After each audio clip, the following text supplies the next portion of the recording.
This episode contains some language that might be unsuitable for little ears. Listener discretion is advised. I am Anna Seewald, and this is Authentic Parenting, a podcast about personal development in the context of parenting, where I explore how you can find more calm, connection, and joy in parenting through the process of self-discovery and inner growth with a trauma-informed lens. I'm a parent educator, and my mission is to help children by helping parents. The motto of this podcast is raising our children, growing ourselves. Today, how to raise children who aren't assholes. Do you want to raise compassionate, kind-hearted people who fight injustice rather than contribute to it? Today's guest digs deeply into the research on child development and parenting and translates it into straightforward, actionable strategies that the science truly supports. Melinda Wiener-Moyer is an award-winning contributing editor at Scientific American, a regular contributor to the New York Times, and a former Slate parenting columnist. She's the author of a brand new book called How to Raise Kids Who Aren't Assholes. Yes, you will be hearing the A word quite a bit in this episode. In her book, she tackles some of today's most important issues, including entitlement, race, sexism, and social media. In today's conversation, we talk about how to motivate kids, the harms of inflated praise, the importance of empathy, and the surprising truth about self-esteem, as well as her findings on screen time. If you enjoyed this conversation, may I recommend a few past episodes. Episode 251, How to Raise a Self-Driven Child with Dr. William Stixrud, and FYI, Dr. William Stixrud and his co-author, Ned Johnson, have written a brand new book called What Do You Say? And I just had an honor of interviewing them for the podcast, so keep your ears and eyes open for that fantastic conversation. Episode 244, Should You Worry About Your Kids' Screen Time? With Anya Kamenetz. And episode 234, Why Kids Resist and What to Do About It, with Hannah and Kelty of Upbringing. Please enjoy this lively conversation with Melinda Wiener-Moyer. Melinda, welcome to the podcast. Thank you so much for having me. I'm excited. Congratulations on your new book with a very interesting title. I don't know if people give you a hard time about it. How to Raise Kids Who Aren't Assholes. Science-based strategies for better parenting from tots to teens. There you go. You know, there's the word assholes and science-based together. This reminds me of my friend Carla Nunberg's book. I think you're familiar with her too. I know Carla. Yeah. She's great. How not to lose she says, beep with your kids.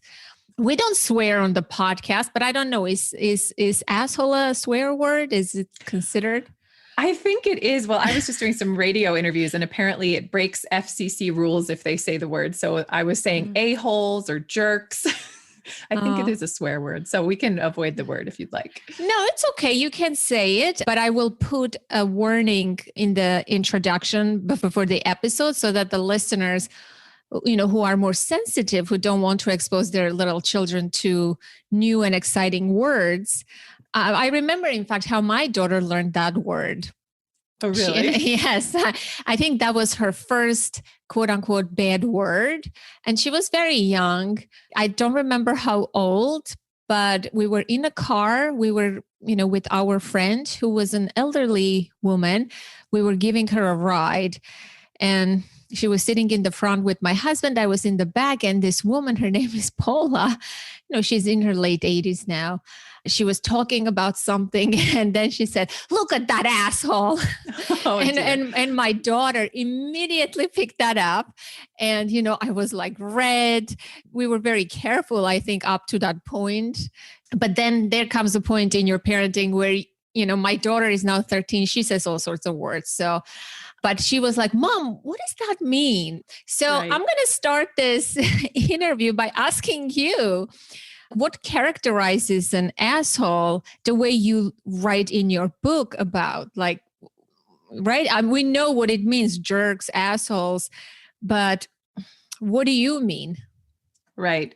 Yeah. So that's a great question. And I definitely sat down when I first thought of this book. I actually came up with the title before I came up with the rest of the book. Like the title came first. And then I thought, okay, well, what is an asshole? Like what traits are comprised in that term? And I sat down and I kind of like made a list of what I thought was important. And so the first thing that came to me was like selflessness. So selfishness is what makes an asshole, but like the opposite of it would be selflessness, generosity, helpfulness. Those seemed like really important aspects. And, and then I lying and swearing. I don't think, swearing makes people terrible people or anything like that. But certainly I think we think of people who are a-holes as maybe sometimes being like swearing a lot and lying. And I also I thought about resilience and motivation, ambition. Like I kind of think of some people who are assholes as being kind of like lazy and not bouncing back from like just, really down on themselves and maybe lazy. And bullying was another really big one. So I wanted to talk about bullying and like what do we know about what prevents bullying and what matters. So yeah, it was like a lot of different aspects of different characteristics that I thought of that fit under this asshole umbrella. And then I kind of like dug into the research to see what we know about how to prevent those and how to like foster the opposite of those things. And that's kind of how I organized, at least the first part of my book is like organized by those traits, those specific traits, and like, what do we know about what shapes them? Yeah, I think in the early 2000s, or I can't remember when, there was a book called Assholes, but by Aaron James, I believe. Have you read that book? No, I should check that out. Well, I believe we have that book. It's like prominently displayed there in our bookcase. So that's why I read it when it came out. I think that's the title, Assholes, a Theory. And he goes into detail. He has the different types of assholes, you name it. It's like a whole complete theory. He's a professor. I forgot in what university, UC Berkeley or something like that. Okay, I need to definitely check that out. Yeah. That seems very relevant. I should also say like the other two big things that I zeroed in on was like sexism and racism and how to prevent those in your kids, because that felt like also very important aspects of this umbrella term. Like we don't want our kids to be racist or sexists. Yeah. Okay, very good. Yeah.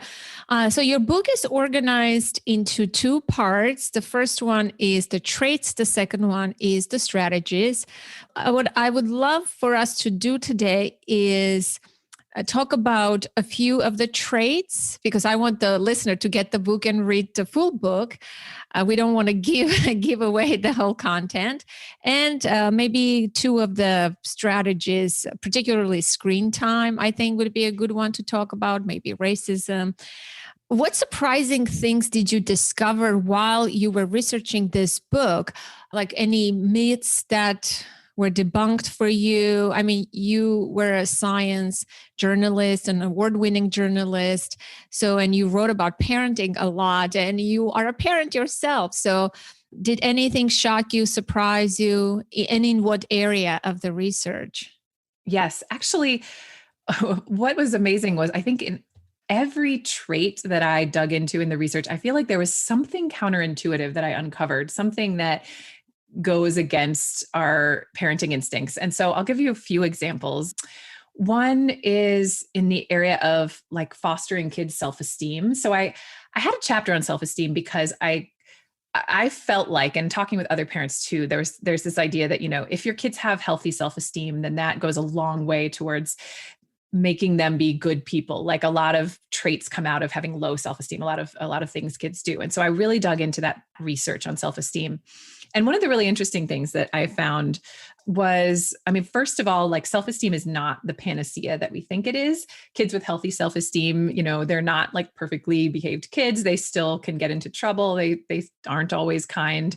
And also the way that we try to nurture self-esteem, especially in the US, is sometimes counterproductive. So like, for instance, we might overly praise our kids with what's called inflated praise.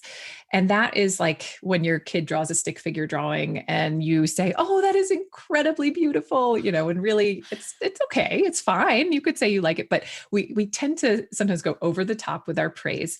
And research has actually shown that especially with kids with lower self-esteem, when they hear this kind of inflated praise, it actually causes their self-esteem to drop even further.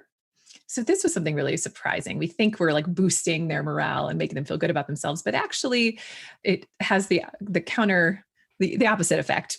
And similarly with self-esteem, sometimes we like to kind of protect our kids from failure, from disappointment, from challenges in a well-meaning attempt to, keep them from having hardships in their lives. And that's understandable. But the research there also suggests that actually the more we can, let our kids experience challenges and normalize that and sometimes let them experience consequences for their mistakes, like if they forget their homework, not driving into school to deliver it, but actually having them get into trouble or get a bad grade, that those can counterintuitively help bolster self-esteem, because kids who experience challenges and get through them and overcome them develop a sense of self-efficacy. And they realize too that they can grow and learn from challenges. And those are really important lessons for building a foundation of self-esteem.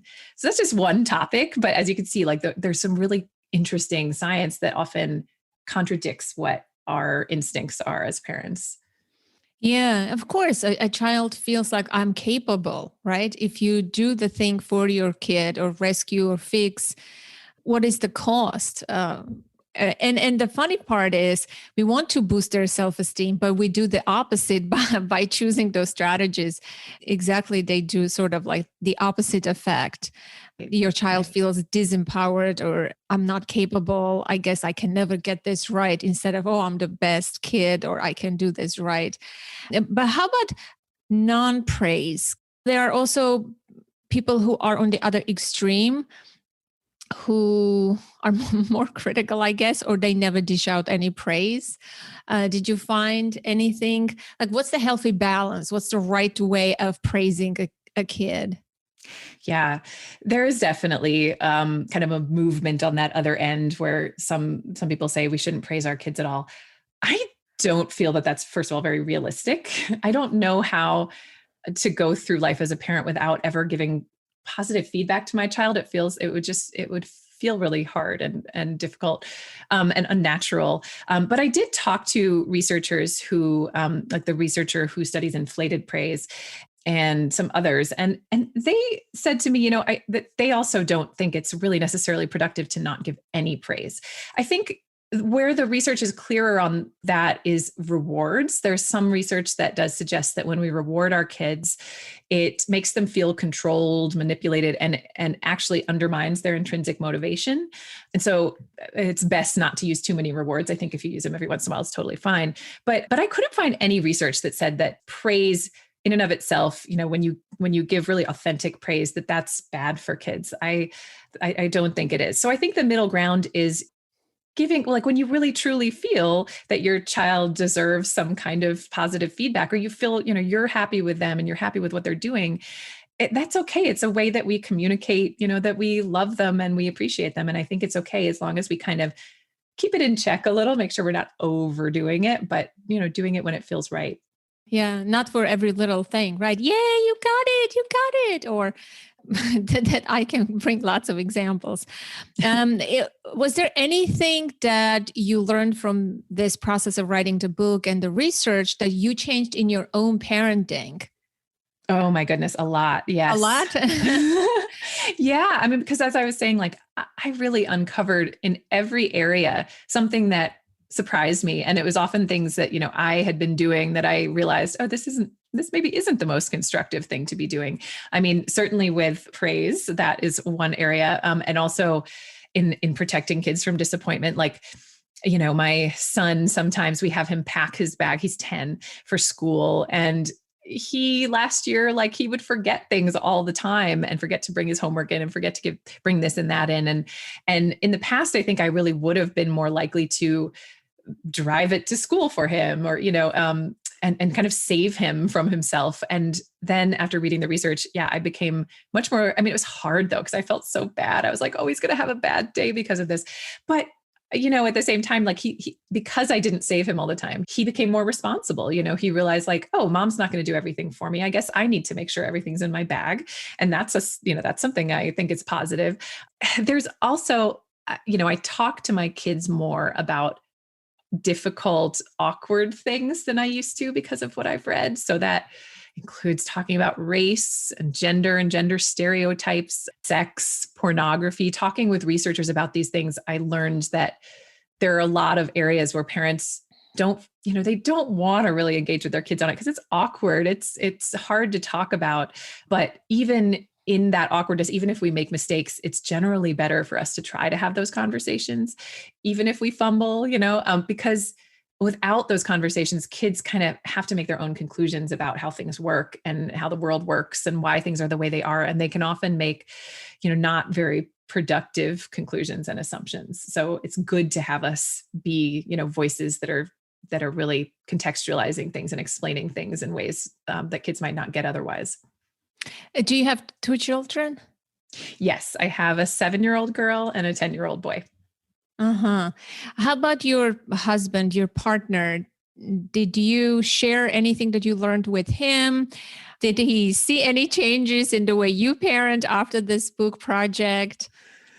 Yeah, I certainly shared things along the way with him. He also he's an editor. So I had him read the book when I first wrote it, which was more than a year ago now, the first draft. And yeah, I think he did see changes in me. And I think, but I will say it was a slow process for me changing my own parenting approach.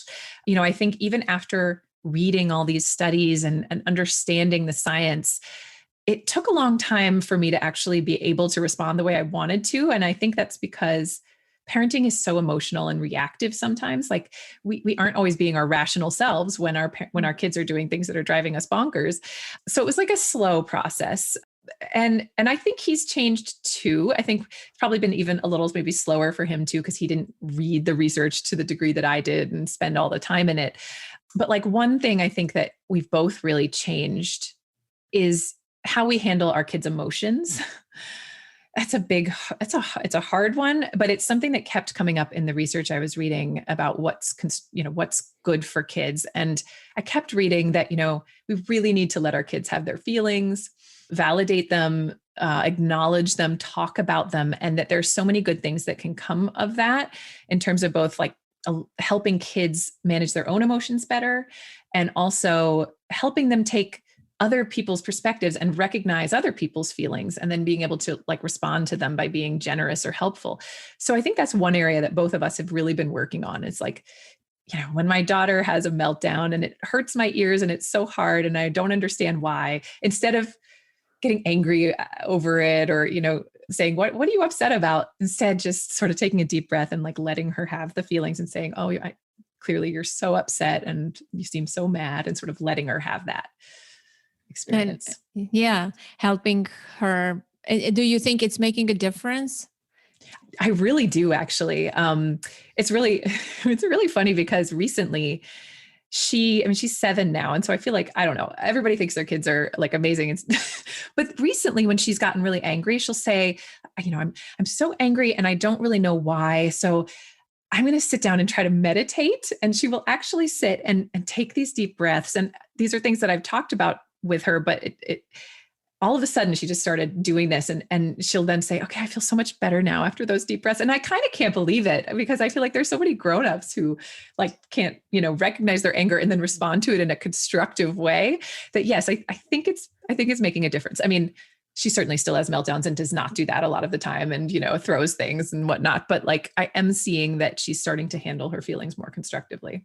Yeah, well, so that's the goal, right? Yeah, the meltdowns are still going to be part of the process. We can never get rid of them, right? There are reasons why those behaviors happen, but how we react and how they respond or understand about their inner world, I think, is key. And it sounds like you cracked the code for yourselves, which is great.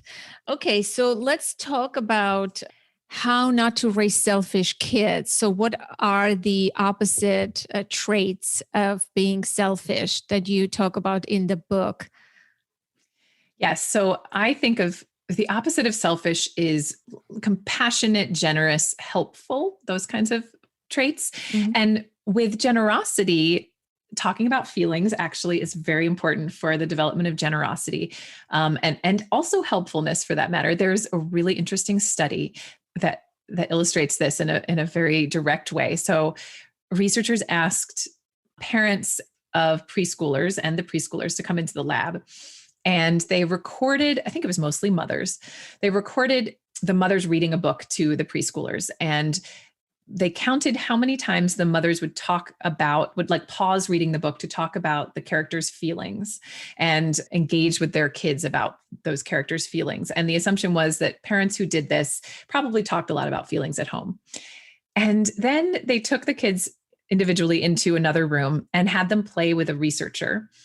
And the researcher then would feign needing something, like the researcher would drop a pencil and pretend that she couldn't reach it. Or she would say, "I'm so cold. I wish I had that blanket over there." And just sort of say that. And they would see what the kids would do. And they found that the kids whose mothers talked about feelings a lot in the lab earlier, those were the kids who helped the researchers, who would like pick up the pencil and grab the blanket and give it to them. They were much more likely to do that than the kids whose parents didn't talk about feelings. And so that's just such an amazing example of this in action. And I think, again, it's this idea that when we talk about feelings, we help kids like recognize other people's feelings better. And that helps them develop theory of mind, which is basically the ability to take another person's perspective. So that was one really interesting insight. And one other one for raising helpful kids is, and this seems obvious, but it's hard, I think, in practice, is to let your kids help you with tasks at home. Like, let them be involved in the cooking and the laundry. And it's so hard, I think, especially for like type A parents, who having kids involved makes it so much harder and makes it last twice as long. Your kid's like trying to fold the clothes with you and they end up unfolding them and and then messing things up and not folding them properly. And you have to do it all over again yourself or something like it. And helping bake a cake, they make such a mess. And so it's hard, but parents who do let their kids, what they call it is unhelpful helping. Parents who let their kids be unhelpful helpers more, those kids end up being more helpful, more spontaneously helpful when they're older. So yeah, the degree to which we can like let our kids try to help us as unhelpful as they are, that really instills in them, an enjoyment and an appreciation for helpfulness down the line. So those were two big ones. Unhelpful helpers. I love that. Yeah, because young children are process oriented as opposed to result oriented, right? They are baking the cupcake not for the sake of seeing the end result cupcake, let's decorate, but they love the process of, putting their fingers through the whisk or poking the egg yolk and blowing on the flour and making some mess in the kitchen. So they love the process. I think parents are always result oriented, and and we want our kids to follow along, but we forget that developmentally they're somewhere else.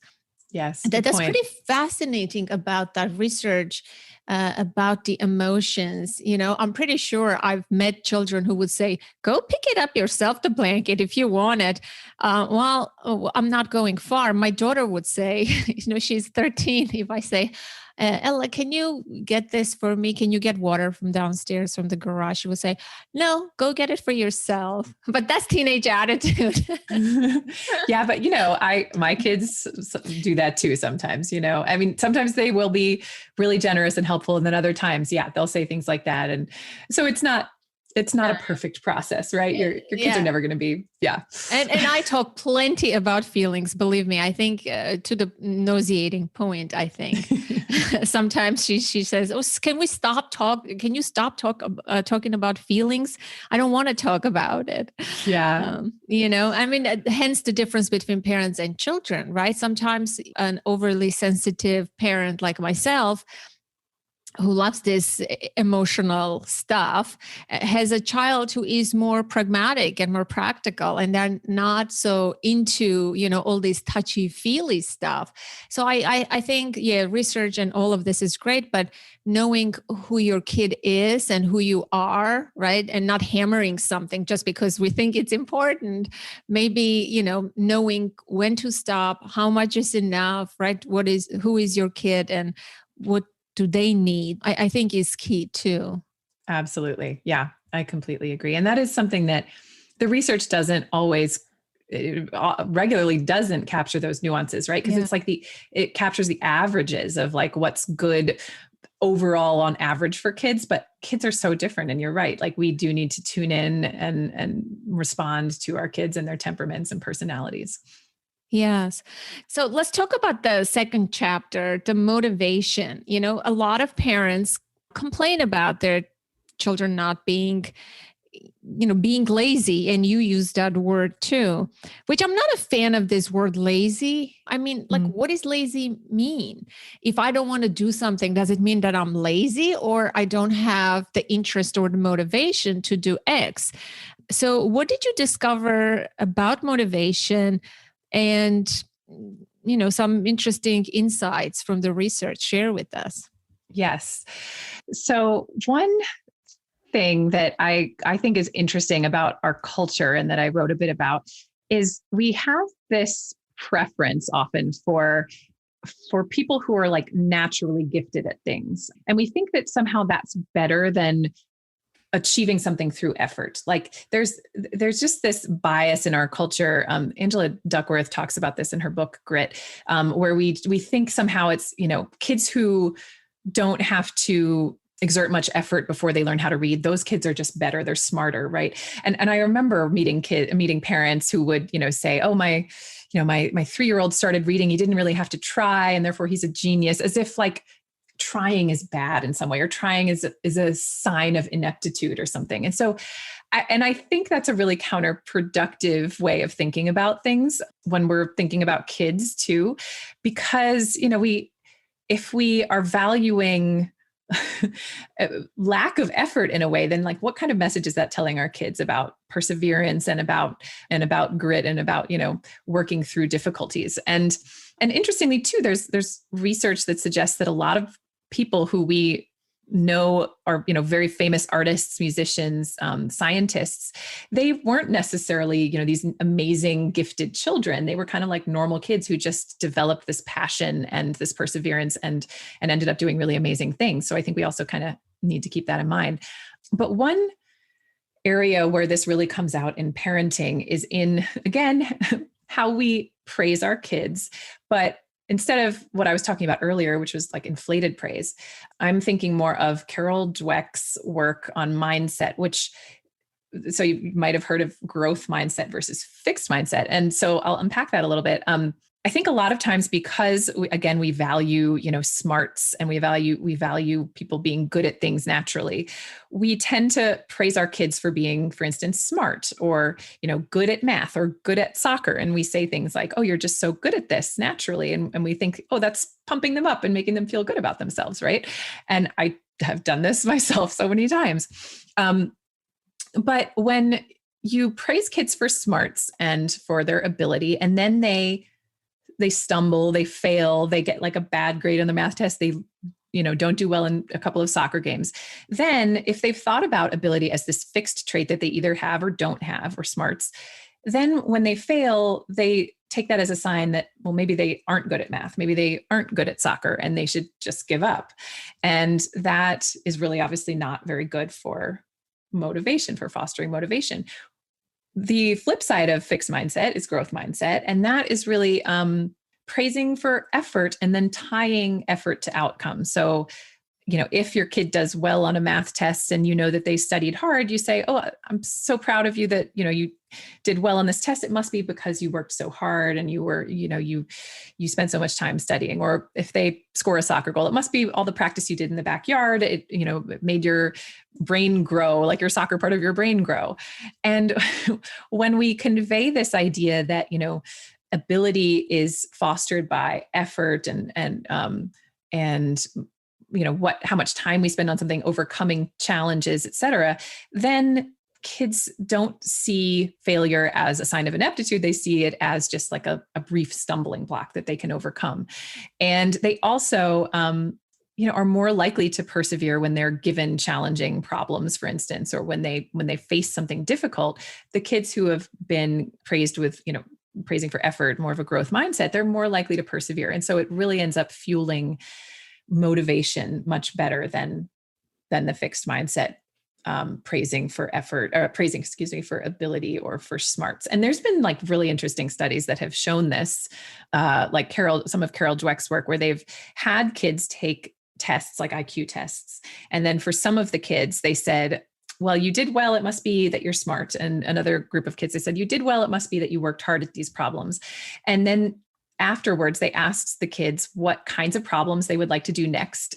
Easy ones where they probably do well, or hard ones that they might not do well on, but that they would learn from. And the kids who had been praised for smarts were much less likely to take the hard problems. They wanted the easy problems, compared to the kids who'd been praised for their effort. And those kids wanted to take the hard problems. And I think that's just another like really clear example of how this kind of praise can have almost like an immediate effect on kids sometimes. So that was like probably the biggest take home from the research that I found, and something that I had to work on a lot, because I think fixed mindset, we are often in a fixed mindset. We've been raised that way sometimes, and it's hard to shift over. Yeah, I mean, since I became a parent, I had this in the forefront of my mind, not to do this, exactly what you're saying. I remember before I became a parent, I think the book by Alfie Cohen, Punished by Rewards or Unconditional Parenting, he talks about rewards and the motivation theory, right? Ryan and DC research, he cites a lot. So I was very careful not to, quote unquote, harm my daughter with praise and rewards and things of that nature. So this was like a major focus in my parenting. And I can assure you that it does pay off. And when you praise a kid, you're smart, you are such and such, you sort of lock them into this thing, right? And there is no opportunity for growth or meeting their potential. And so naturally, if there is something more challenging, they're not going to apply because they're scared they may not succeed, they may fail. So they want to always keep that locked label intact for themselves and for the audience. It's pretty fascinating. I've been observing parents, and I work with parents, and oftentimes they ask me, how do I motivate my kids to do this? How do I motivate my kid to do that? But don't you think oftentimes when parents ask this question, they use the substitute word for control as motivation? I feel like motivation is different than control, right? How can I motivate my kid to do X means how can I get my kid to do this? But motivation comes from within, right? You can encourage motivation. I'm wondering if you can speak about the difference between this parental control and the intrinsic motivation. Yeah, that's a very good point. Yeah. And when I think about fostering, like when I wrote that chapter on how to raise, kids who are motivated, I was definitely conceiving of it as, self-motivated within to apply themselves to whatever they are interested in. Because I do feel like sometimes as parents, we want our kids to become a certain thing, and we have this vision for them. And that's different from fostering motivation. That is control. That is putting, what we want and what labels we want our kids to have onto our kids. And I don't think that's super constructive. And I mean, DC himself, I remember I read his book when I was researching mine.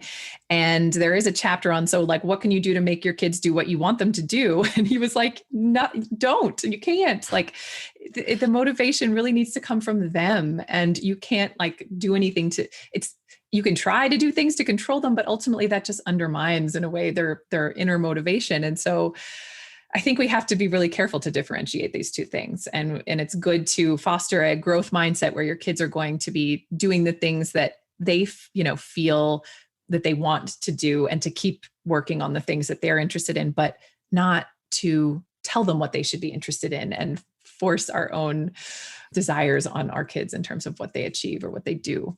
Yeah. And ask yourself, is this my own anxiety? Am I stepping into control, or is this true motivation?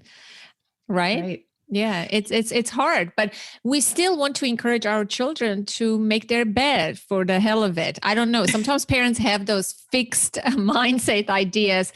A kid has to do X, Y, and Z because it's useful, it's helpful. They need that for life. They have to be hard workers. But I can challenge all of those notions too, right? A funny side story, my husband read some article in the New York Times recently, and he wanted my daughter to read that same article because they had watched some TV show about the content. I don't know what was it about, but he really wanted her to read this article, right? And naturally, he gave her the paper. He said, I want you to read this. I want to discuss it with you. I look forward to discussing it. And he was hoping, and I felt really bad because, he wants to do something nice. This is something they can bond over, discuss, something intellectual. And it meant a lot for him. But 2 weeks passed and my daughter didn't read the article because she didn't want to read this article. And he was very upset. And he said, please read this article. I mean, it was control, right? He was using all the nice words. Please read this article. I want to really talk about you about this. We watched the show. She said, I don't want to read this article. And he got so upset. I noticed that he threw the paper in the recycling bin. So he gave up all hope. But that's the thing. You can't make kids do what they don't want to do. I understand it's upsetting, but what can you do? No one can make you do anything unless you want to. Yeah, that's very, very true. And even if he had succeeded, let's say, in controlling her to read this article with some kind of reward or a promise of something, it wouldn't be the same experience. It wouldn't be this natural, organic, authentic experience. If she had that motivation, they would have shared a beautiful moment together, but it didn't work. Yeah, right. It's tough. Yes, we can control them if we really want to, but that's not going to be ultimately constructive for your relationship and for so many other things. Yeah. Another aspect I want to ask you about is from chapter 6. I am perfect. How to raise kids who have healthy self-esteem and aren't narcissistic. In this world of too much, too fast, too soon, I can get whatever I want. There is Amazon, there is entitlement. People say that kids are selfish and narcissistic. I don't know. What did you find that you can share with us that gives us hope and comforts us a little bit? Yeah. Well, what was really interesting was when I dug into what causes narcissism, because I think we're all nervous about narcissism. We've seen some people in the world who are terrible narcissists, and we don't want our kids to become narcissists. And so I talked with some researchers who study how this develops. And there are different kinds of narcissism, but the kind that we sort of think of as narcissism, like believing you can do no wrong and blaming other people for mistakes that you might have made, like taking no responsibility, that kind of narcissism seems to be fueled by parenting in which parents put their kids on pedestals and treat them like and essentially treat them like they don't do anything wrong ever. And they, never kind of challenge their kids or they never say, it wasn't nice of you to do that. They just like let their kids do what they want and they never criticize them. And so in a way, I found that reassuring because I worry about like, am I creating narcissists in my kids? But I certainly don't do that. Like, I don't think a lot of parents put their kids on pedestals and don't push back at all and don't ever try to, talk to them about values and how they're treating other people. I think most parents do that. And so I think the chances that we are all going to raise narcissists is pretty small. And so that made me feel good. And another thing, I think we worry so much about self-esteem. And again, and I kind of already mentioned this, but a lot of researchers I talked to said, don't obsess so much about fueling and fostering self-esteem. Just showing your kids that you unconditionally love them is so much of what builds self-esteem. And that's really what you need to be doing. You don't need to be praising them over the top. You don't need to be protecting them from disappointment, just being there for them and, showing that you love them, not putting too much pressure on them, but, just showing that you love them goes a very long way towards instilling a healthy self-esteem. It's not as hard maybe as we have been told. Allowing the child to withdraw conclusions about themselves, about their efforts, about their abilities, going back to your earlier points, right? About I am capable, I am empowered, talking about feelings. It's a whole package. And as a result, the child draws a conclusion about their self-esteem. But if we don't provide all of those other building blocks, the unconditional love, or talking or sharing emotions, not praising the right way in a constructive way, I think those are the building blocks of the healthy self-esteem. You shouldn't treat a healthy self-esteem in isolation. It's not a thing you work on, right? I think that's a myth that we have. And there was obsession, I think, in the 80s in the United States about self-esteem, and maybe it comes from there. But self-esteem will be a byproduct of all of those other things that we do, right? So we shouldn't worry about our children's self-esteem. Yeah, exactly. We don't need to be spending all of our time worried about our kids' self-esteem.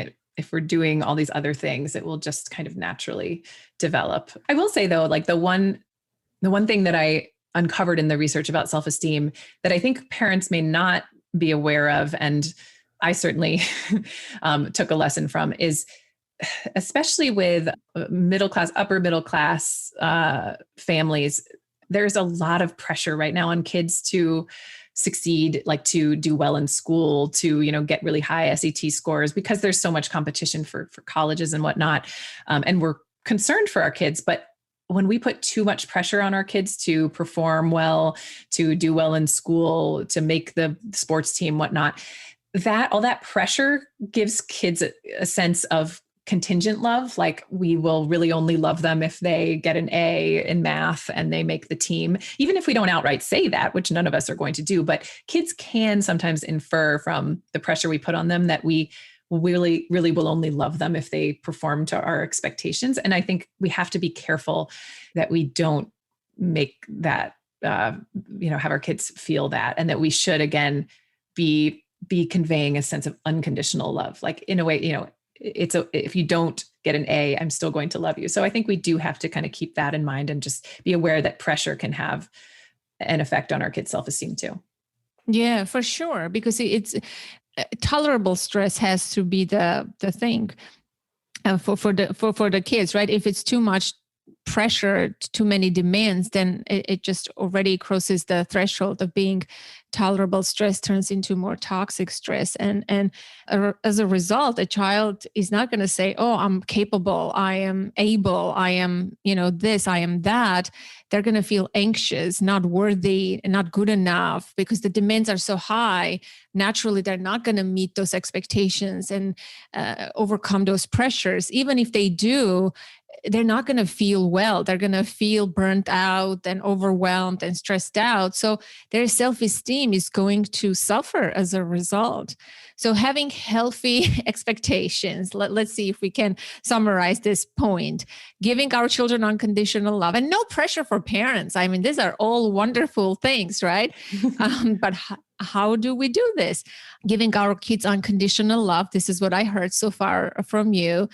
Giving praise for their efforts, having this growth mindset type of praise as opposed to inflated praise, talking about emotions and sharing, raising emotionally intelligent children who, as a result, are motivated and intrinsically and do their best. And we don't overpraise them or underpraise them. And naturally, they will have good self-esteem, appropriate, I think, adequate self-esteem as a result of those components if we provide those conditions. Right. I know it does sound like a lot though, when you list it out like that. It's like, that sounds really complicated. I mean, and of course, like the thing is, we can never be all of these things. We can never do everything perfectly either as parents. And we have to allow ourselves to, make mistakes and realize sometimes that when we make mistakes or we handle things in a way that we don't feel as maybe as constructive as we like, that those can be educational moments for our kids too. Like we could say, oh gosh, I probably didn't respond to that the right way. Or I wish I hadn't blown up at you. I was really tired and I'm really sorry. And like, in a way, the mistakes are part of it. They don't have to be, you don't have to think of the things we do that we're not happy with as parents as like messing up our kids sometimes, because we can actually work with that and teach our values through talking about those mistakes. Right. So that's another. Yeah, true. Good point. So what I would say is relinquish control and fear-based parenting strategies. I think then you'll be good. Whatever mistakes you make in that zone, I think it's okay. There is never, no one knows how much to praise or how to praise. Each kid is different. Yeah. Right. Some child may need a little more verbal feedback because they need that. An anxious kid. My daughter, for example, doesn't like too much of positive feedback. It's like, okay, mom, enough. I got it. It's enough. So you have to know, again, your kid. We're speaking about in general terms here. I don't want to overwhelm the listener, right? The more we learn, the more overwhelmed we become and doubt our parenting choices. Is there anything interesting about how not to raise a sexist child? I don't think we've ever talked about this on the podcast. Oh, okay. Yes. Well, so one of the things our culture does, and because we're part of it, we do too. We accentuate gender. We differentiate gender a lot. I mean, every time we refer to people in the English language, there's different pronouns for girls versus boys, men versus women, And so gender is something that we're communicating a lot to children. And, and also they see there's different bathrooms for different genders and different toys that parents buy for boys versus girls, different colors they wear if they're boys versus girls. There's all these ways that we tell our kids that, gender is a category that matters. And when we do that, we're telling them essentially too, like there's probably something really different about boys versus girls, because why else would we be emphasizing gender so much? And what the research suggests is that, the less that we can differentiate gender, like the more that we can buy non-stereotypical things for our kids, and the less that we can sort of try to emphasize gender stereotypical things like allowing our boys to cry and, allowing girls to do typically boy activities, the less salient we make those categories, and the less like strongly kids think of boys being different from girls. And that's helpful because research suggests that the more kids really believe in gender stereotypes and really think that boys and girls are different, the more they develop kind of sexist ideas. It's really interesting. There's like a direct trajectory between like the idea that, boys should be interested in sports and girls should be interested in like ballet and looking nice, and development of like other sexist ideas too. And research has found that, even kids as young as 6 and 7, they start to think that, for instance, girls aren't as smart as boys. And part of that, interestingly, I think comes from seeing the gender hierarchy that exists in society. So when kids are told over and over again that boys and girls are different and that gender matters, and then they see, gosh, there's not been a single US president that's a woman, and gosh, lots of people who are on TV or who are in Congress are men and not women, they see this hierarchy and they start to think, well, gosh, maybe, okay, so men and women are very different, and maybe men are just smarter, and maybe men are just, more intrinsically powerful. And kids start to digest this and think this around the age of 6 or 7, and girls will actually say, that they think generally boys are smarter than girls. So the implications for parenting there are, try not to overemphasize gender when you don't need to be. Try, not to reinforce gender stereotypes with your kids. And then also encouraging cross-gender friendships can be helpful. The more we can do that, I think the less our kids will start to believe these stereotypes and then kind of absorb these sexist ideas. How about screen time? I started the book reading that from that chapter, actually. I'm like, let me see what she found about screen time. I want to hear your thoughts. And please give some hope and comfort to the parents who are extremely worried, especially after the pandemic, right? Everybody's screen time usage went very high. So what did you discover in the research, even though I know it's not conclusive or very contradictory? Right.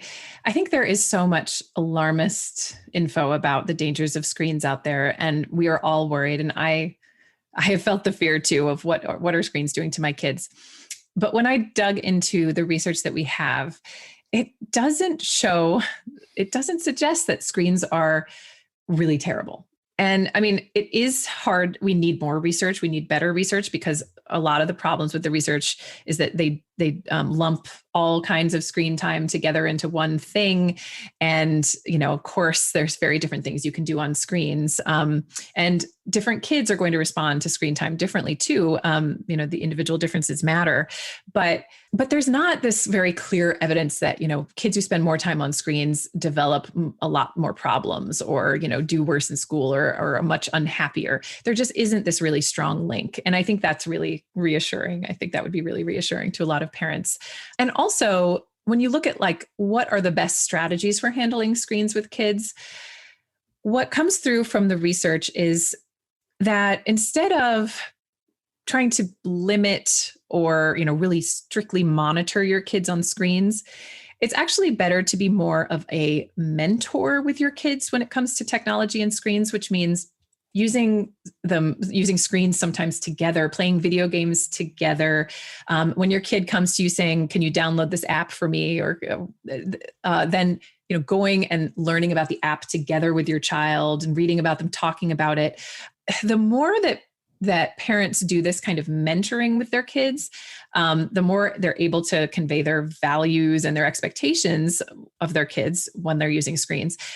And the research suggests that those kids get into less trouble on screens. The kids of parents who mentor and work with them on screens are much less likely to engage in cyberbullying and also to access porn.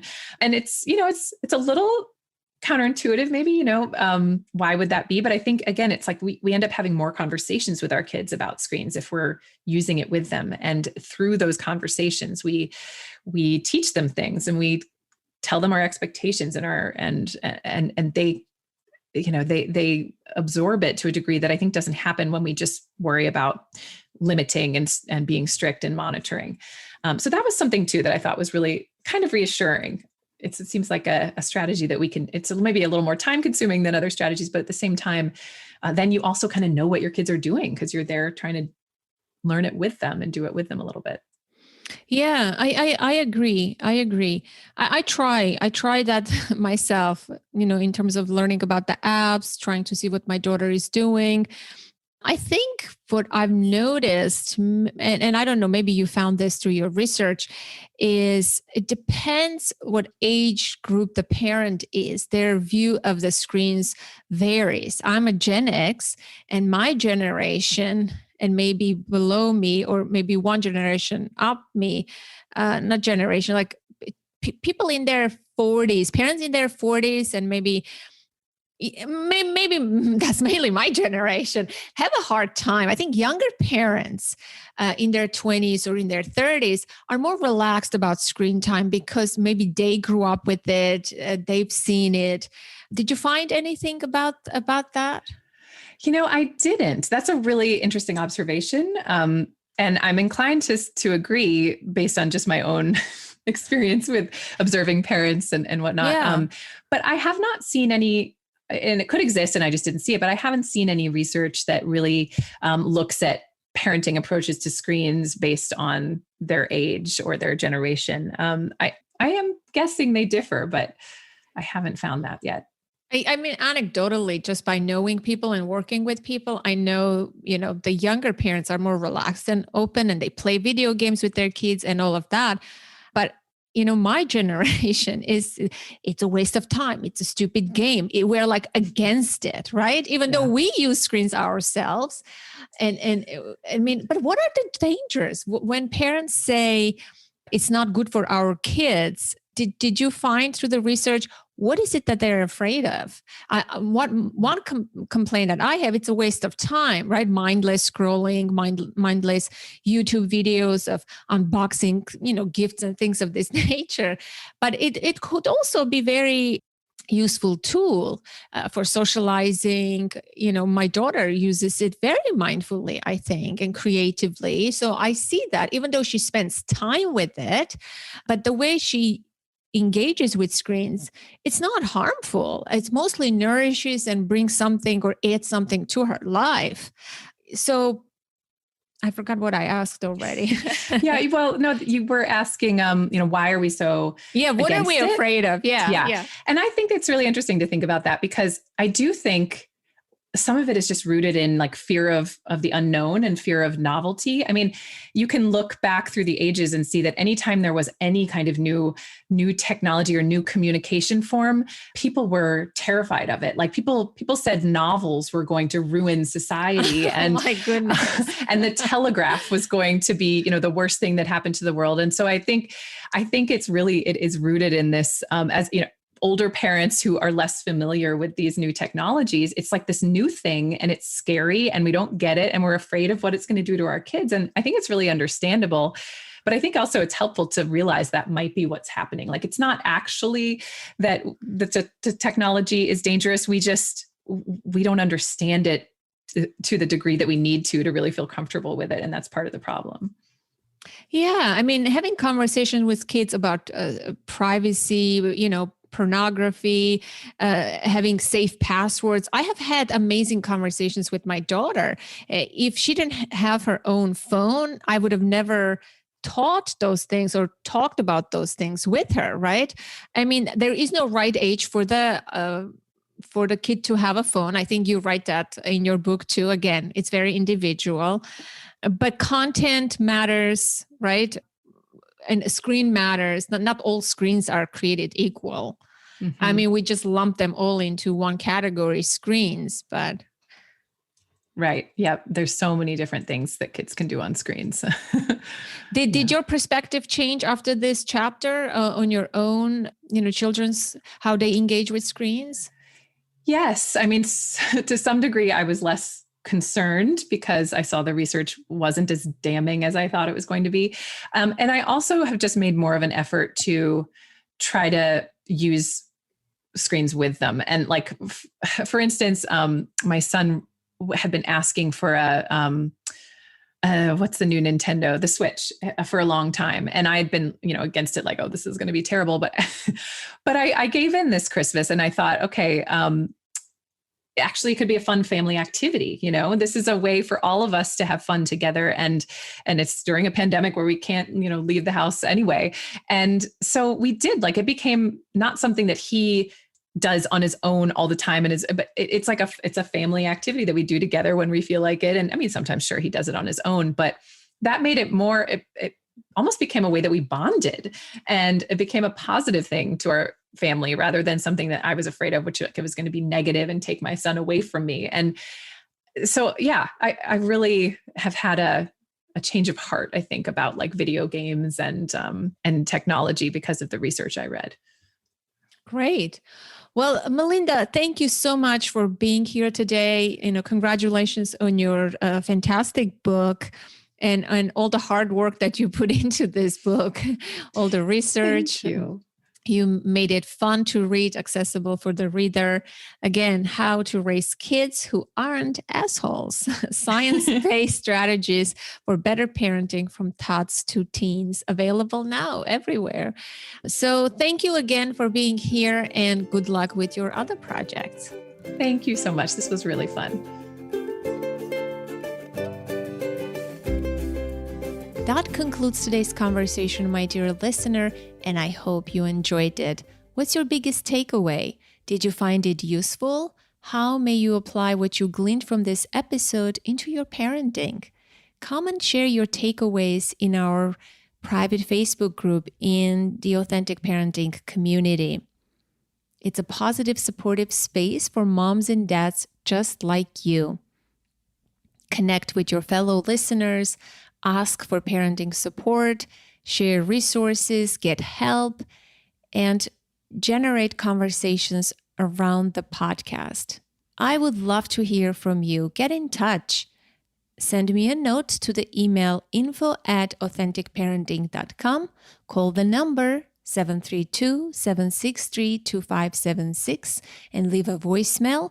And for you, my international listener, I have a free tool on the contact page of my website, authenticparenting.com/contact.